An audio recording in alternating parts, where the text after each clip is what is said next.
The member for Petrie. Well, thank you, Mr. Speaker. My question is to the Treasurer.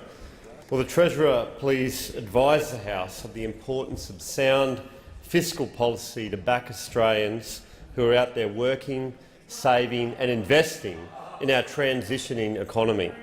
Will the Treasurer also please update the House on the progress the government is making to improve the budget and promote growth and jobs? The Treasurer has the call.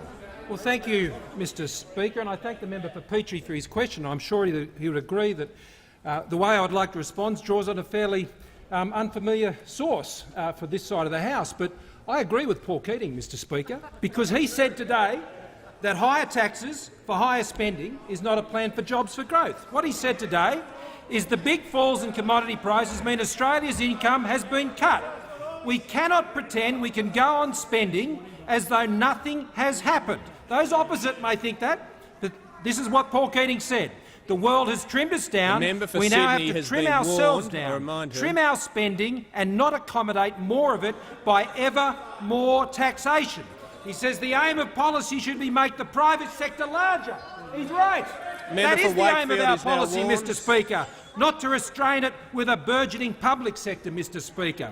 Now that's what this government is doing, Mr. Speaker. That is our plan. We're interested in things that will actually ultimately see taxes fall in this country, not see taxes ever higher to chase ever higher levels of spending, which it never can catch, and as a result you borrow more and more and more. And that's why the government has credible measures in place to reduce spending, to reduce government spending as a share of the economy in this country, down from 25.9% this year down to 25.3% at the end of the forward estimates. Now, this was reinforced in our mid-year statement, and that mid-year statement was well received by the rating agencies. And Moody's said, notwithstanding the fiscal challenges ahead, we expect the government's fiscal position to remain within a range consistent with its AAA rating. They said the MyEFO incorporates a realistic view of the fiscal implications of lower growth.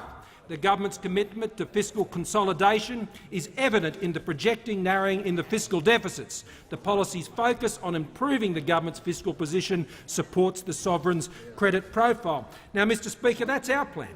That's what we're doing. We are reducing the share of government as a share of the economy so we can let the private sector expand and continue the strong job growth that we've seen. 300,000 and more jobs last year, Mr. Speaker. 300,000 and more. What we have is job-intensive economic growth in this country. For every inch of growth we are achieving in these difficult circumstances, there's more jobs in every single inch of that growth. Now, those opposite, Mr. Speaker, have a very different point of view. What they are saying is, of all the big savings measures, because they call tax increases savings, Mr. Speaker, that's what they do, and what they've said is they've come up with $7.6 million in higher taxes.